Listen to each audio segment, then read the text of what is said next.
এখন দেখাবো কিছুই না এই বাংলা কথাটাকে কিভাবে ইংলিশে বলবে। এখানে দেখো কিছুই না দিয়ে আমি 7টা সেন্টেন্স লিখেছি। এই 7টা সেন্টেন্সের প্রত্যেকটার মধ্যে কিছুই না এই বাংলাটা আছে। এই কিছুই না দিয়ে যে অর্থটা বোঝানো হয় সেটা হলো এখানে যে কাজটা করছে তার কাছে বিষয়টা বা কাজটা খুবই সহজ, যেটা অন্যের কাছে কঠিন বা অন্যের কাছে ভুল বা অন্যের কাছে বিষয়টা দুরূহ হতে পারে, কিন্তু যে কাজটা করছে তার কাছে এই কাজটা খুবই তুচ্ছ, নগণ্য বা সামান্য। তো সেই কারণেই বাক্যগুলো এইরকম হয়েছে। তো এই ধরনের সেন্টেন্সগুলোকে ইংলিশে বলতে গেলে এই জায়গাটা তোমাদের একটা অসুবিধা হবে। এই জায়গাটা, এই যে কিছুই না আমি অলরেডি আন্ডারলাইন করে দিয়েছি, এই কিছুই নাতে তোমাদের একটা প্রবলেম তৈরি হবে। তো এই প্রবলেমটা দূর করতে গেলে তোমাদের কি করতে হবে, তোমাদের একটা ফ্রেজ জানতে হবে, সেই ফ্রেজের ইউজেজটা জানতে হবে। সেই ফ্রেজটা কি না, think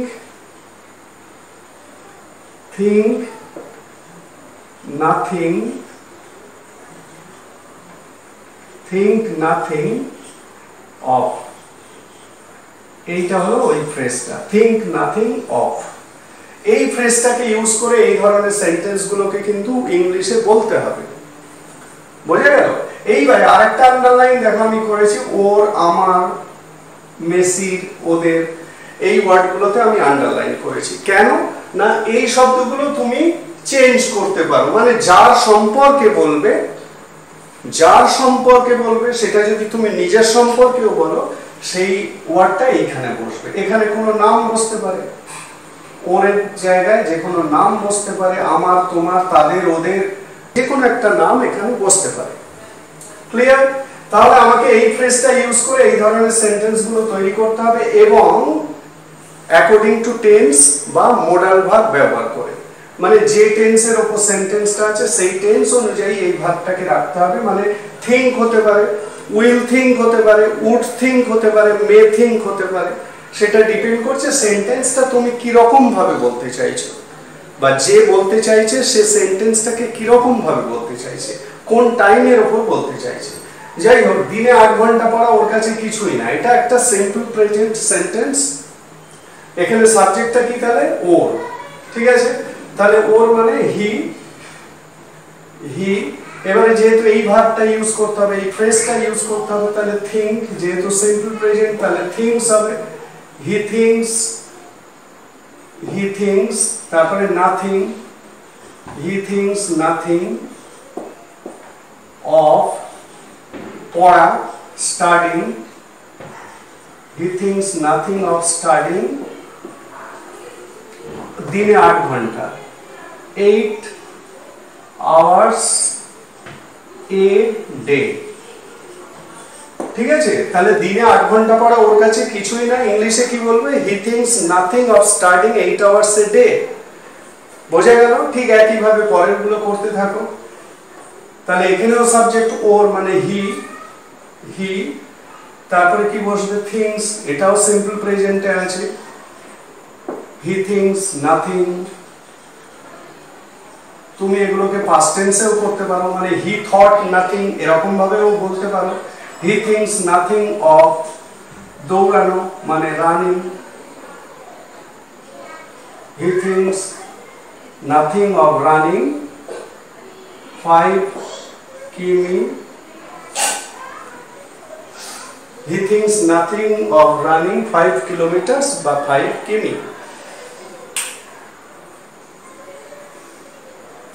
নেক্সট হচ্ছে এই কাজটা করা আমার কাছে কিছুই না, তার মানে এখানে সাবজেক্ট হচ্ছে আমি, আমার যেহেতু তাহলে আই, তারপরে থিঙ্ক বা থট যে কোনো একটা ইউজ করতে পারো, মানে এই কাজটা করা আমার কাছে কিছুই ছিল না যদি ধরি, তার মানে থিঙ্কটা কি হবে? থট।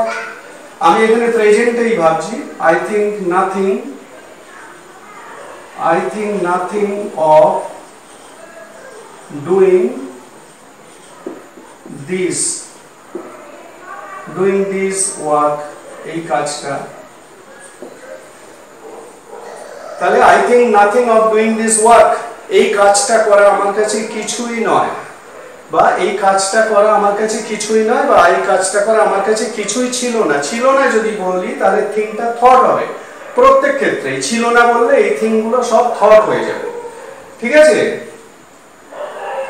নেক্সট হচ্ছে 100 কিলোমিটার বেগে বাইক চালানো ওর কাছে কিছুই না, তার মানে এটাও simple present. He things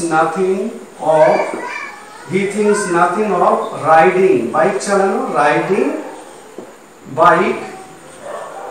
bike at the speed 100 কিমি। নেক্সট হচ্ছে 2-3 জনকে কাটানো মেসির কাছে কিছুই না। এখানে subject K Messi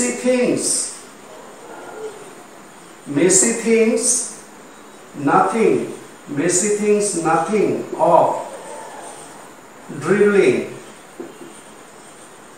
Messi thinks nothing of dribbling 2 or 3 players টা আমি অতিরিক্ত এখানে জুড়ে দিই। তাহলে Messi things nothing of dribbling 2 or 3 players, মেসির কাছে 2-3 জনকে কাটানো কিছুই না। পরেরটা হতে পারে তোমার কাছে 2-3টে ভাষা বলা কিছুই না, হতে পারে maybe you think nothing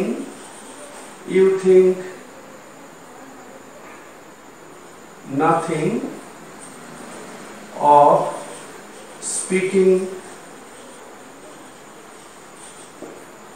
to or